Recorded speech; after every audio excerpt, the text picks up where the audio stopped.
Mga kababayan, kumusta po kayong lahat sa mansulok na mundo? Magandang araw po sa inyong lahat. Ito nga po mga kababayan, pag-usapan natin ang mga kaganapan at usaping nangyayari sa ating bansa.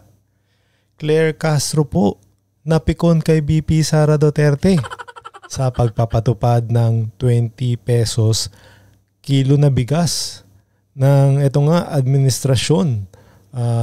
Ipapatupad lang daw po ito sa Visayas. Kaya ito nga si Miss Claire Castro ay napikon po sa sinabi ni BP Sara Duterte. Ito po yung sinabi ni BP Sara Duterte dito nga sa administrasyon sa ngayon. Panoorin po natin. Magtataka ka kung meron tayong 20 pesos per kilo na bigas, bakit sa Visayas lang ito i-implement? Ayun nga po ang katanungan mga kababayan. Bakit sa Visayas lang po ipinapatupad itong 20 kilos na bigas? Bakit po? 20 pesos pala na bigas mga kababayan per kilo. Yan po ipapatupad lang ito sa Visayas. Bakit sa Visayas lang po? Bakit? Ayun ang katanungan. At ang ano pa dito ay natapat po dito sa eleksyon, sa panahon ng eleksyon. At ngayon lang po pinapatupad. Hindi po ito po yung, di ba po, ito po yung campaign promise ni Junior na sinasabi niya na ipapatupad niya pag siya ay nanalo. So 3 taon na po mga kababayan ang nakakalipas. 3 taon na siya na nagsisilbi sa gobyerno, pero hanggang ngayon hindi pa rin niya po natutupad ang pangako niya. Pero ito ngang 20 pesos na kilo per bigas, ito nga ba ay maganda at magandang klase na iaano nga ng NFA na ibibigay sa ating mga kababayan. At dito lang po sa Visayas lang po. Ito nga ba ay dahil nga mahina sila dito sa Visayas, itong alyansa niya na itong team alyansa na sinusuka. Dahil nga ito gusto nila makakuha ng boto dito sa Visayas nga po dahil nga mahina sila. Alam niyo naman po, ang mga tao ngayon ay nagugutom. Alam na po ang mga galawan ng mga politiko. Kung ipapatupad ho ang dito sa Visayas, ay isa lang ho itong, ayun lang po kasi isa ho ito paraan dahil nga eleksyon para humanalo sila. Hanggang kailan ho ito mga kababayan? Pagkatapos ng eleksyon, doon lang, wala na, tapos na. Di ba ho? Dapat ho ito, kung talagang gustong makatulong sa mga tao, dapat ho lahat sa buong bansa po. Yan po ang dapat ginagawa nila. Hindi lang ho dito sa Visayas. Dahil paano naman po ito sa Luzon? Marami ho rin nagugutom dyan, di ba mga kababayan? Marami hong mahihirap. Marami ho walang trabaho na. Yan ho nagiging problema. Ito lang ho ba ay isang panandalian. Di ba ho, mga kababayan? Ito ho yung sinasabi ni Auntie Claire na huwag maging anay sa lipunan. Ano po yung sinasabi niyang anay sa lipunan? Ito po, panoorin po natin ang sinabi ni Auntie Claire po, mga kababayan. Sanang pairalin ang crab mentality at huwag maging anay sa lipunan. Unang-una po, crab mentality daw po yung sinasabi ni BP Sara Duterte dito sa yung pagpapatupad ng bigas na 20 pesos. Paano ho naging crab mentality mga kababayan? Hindi ho yun. Kasi ho, pinangako niya ho yan ni Junior nung bago siya umupo maging presidente. Dapat ho noong unang taon, dapat inanaw niya na ho yan. Pinapatupad niya na ho. Dahil nga, ayan na ho yung pinangako niya. Kahit bumaba man lang ng kahit 30 pesos kada kilo. Di ba ho, mga kababayan? Hindi ho yung crab mentality, mga kababayan. Yan po ay katotohanan, mga kababayan. Dahil nga gagamitin lang ho ito dahil nga sa eleksyon na, mga kababayan. At dahil alam niyo naman po na itong alyansa ho ay pababa na ho sila. At unti-unti na ho, yung iba ho, may mga kumakalas. Di ba ho? Yan po ang totoo, mga kababayan. Matagal na po nilang ini-issue na mukhang hindi kakayanin ng Pangulo ang aspirasyon na magkaroon at mag-deliver ng bigas sa halagang 20 pesos kada kilo. Ngayon po, na unti-unting natutupad ang aspirasyon na ito ng Pangulo, bakit muli na naman silang nagsasalita, nagiging negatibo? Yan po kasi ang nangyayari, mga kababayan. Di ba ho? Kasi nga, bakit ngayon lang ipinapatupad, mga kababayan? At nagkataon pa eleksyon, mga kababayan. Kung ano ho kayo, kung talagang seryoso kayo na ito ay gusto nyo matupad, dapat nung unang taon pa lang dahil yan ho ang promise ho ni Junior, mga kababayan. Di ba ho? Muli, uulitin natin. Ang gusto po ng Pangulo, ng Pangulong Marcos, ay ma-deliver sa taong bayan ang bigas sa murang halaga. Noon pa. Sa murang halaga. Oo nga, mga kababayan. Ito ba ay magandang bigas? Hindi ho ba ito talagang makakain ho ba talaga to ng mga tao? Yung talaga, sa totoo lang ho kasi sa murang bigas sa ngayon mabibili mo, yung ano na ho yan parang pagkain na ho ng hayop pa.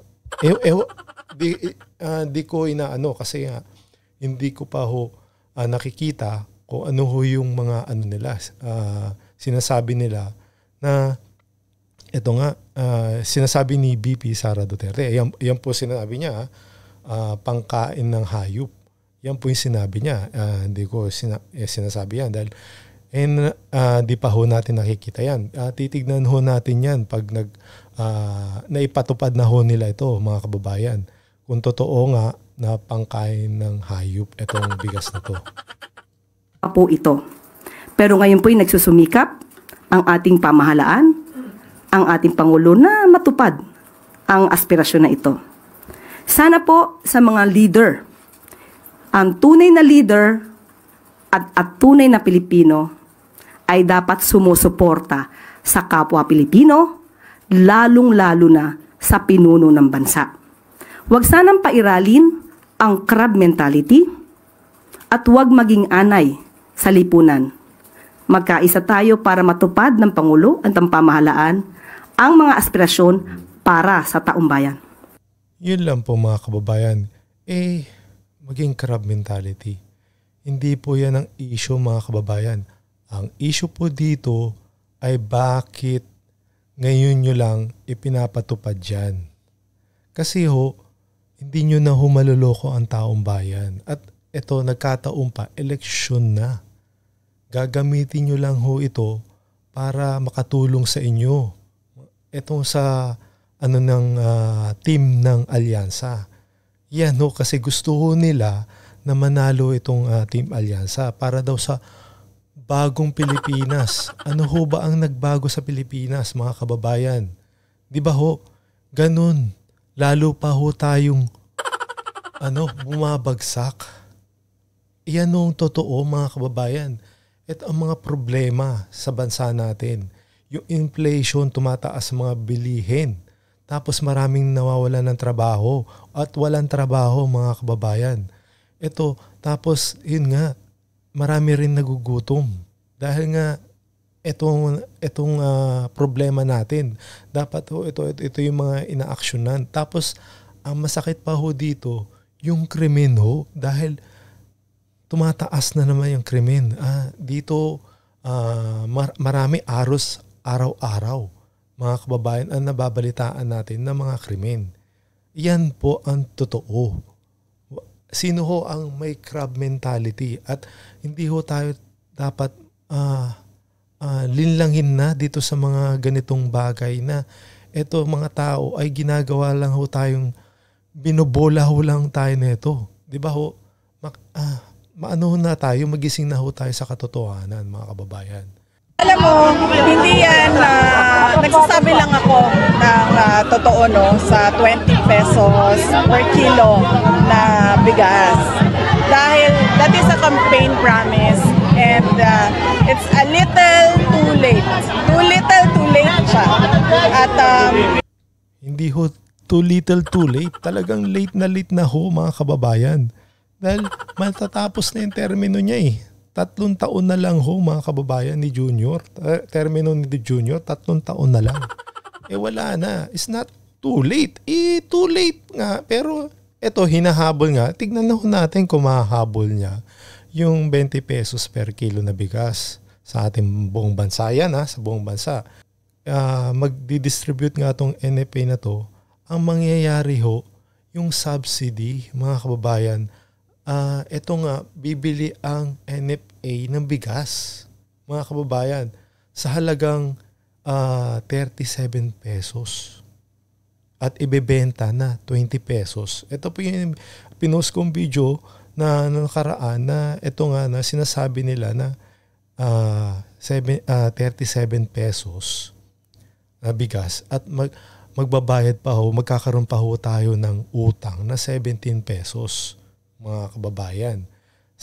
So gagastos ho yan tayo ng bilyon-bilyon sa isang buwan, mga kababayan.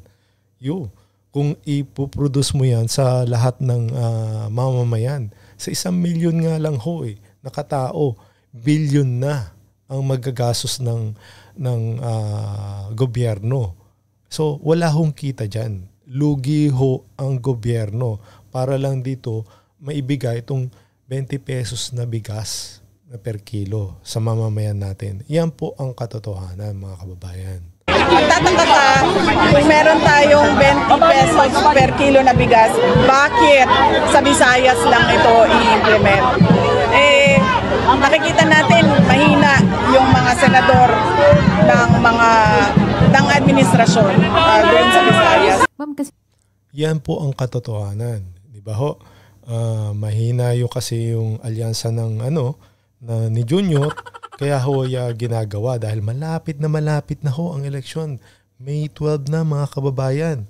Kaya itong alyansang ni Junior, pababa, mga kababayan. Spaghetti pababa siya.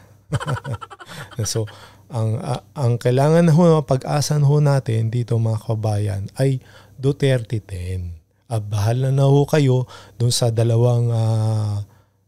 senador na iboboto nyo. Iyon ho ang inaano sa atin ni Pangulong Duterte, itong mag-vote straight po tayo sa PDP laban na Duterte 10, mga kababayan. Sige po, ito pa ho, ito nga sinasabi ni Madam Claire na walang pamumulitika itong mga kababayan dito sa ginagawa ho nila dahil matagal na daw nilang gustong gawin, mga kababayan. Pero bakit ngayon lang? Di ba ho? Yung announcement came shortly after the President suffered a double-digit decline sa kanyang trust and approval ratings, kung saan tinuturo yung mataas na presyo ng bilihin behind the decline. Does this have anything to do with the announcement? Yan pa ho mga kababayan. Yung pagbabaho ng rating niya. Isa pa rin ho yan sa dahilan kung bakit niya pinupush tong 20 pesos per kilo na bigas.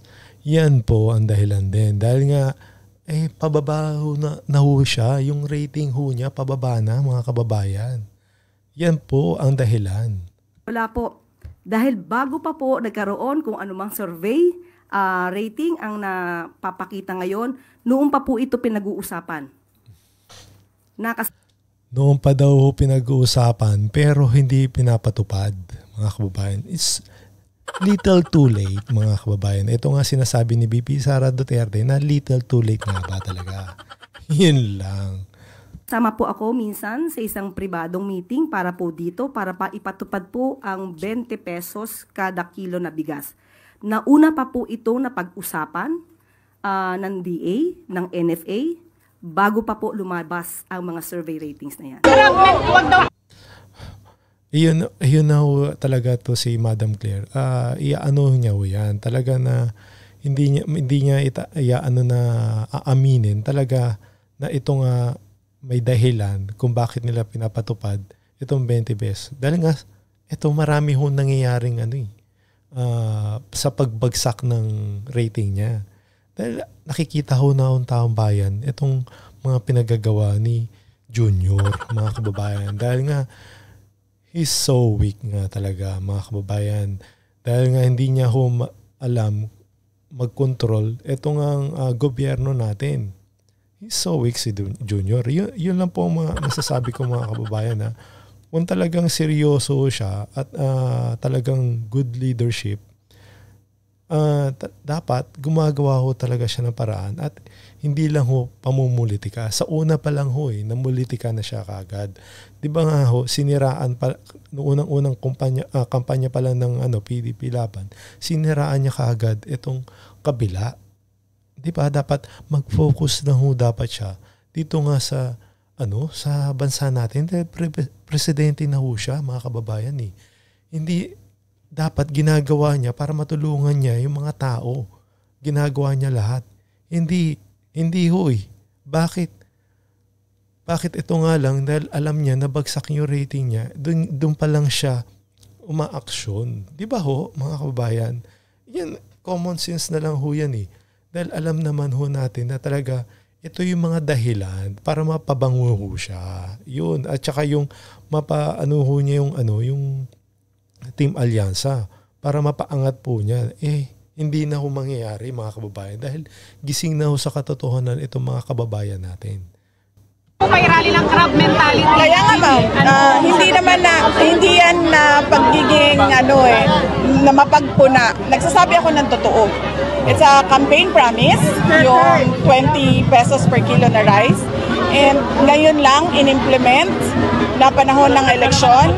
It's, sabi ko nga, too little, too late to comply with the campaign promise ngayon.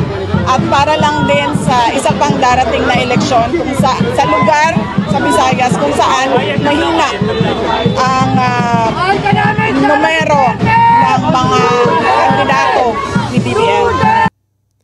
Yan po, mga kababayan.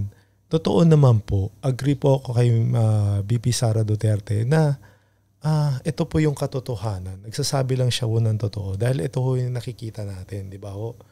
Hindi ho tungkol dito sa crab mentality. Mga kababayan, crab mentality, pagpupuna mo doon sa ginagawa ng junior administrasyon, may mali ho talaga. Di ba ho? Tsaka, it's too late na. It's too late na talaga na ito nga, pagpapatupad ng 20 pesos per kilo ng bigas ay ito ho'y another pambubudol na naman, mga kababayan, di ba? So, ano po masasabi nyo dito, mga kababayan? Mag-like and share at mag-subscribe na rin po tayo sa ating YouTube channel. Maraming salamat po.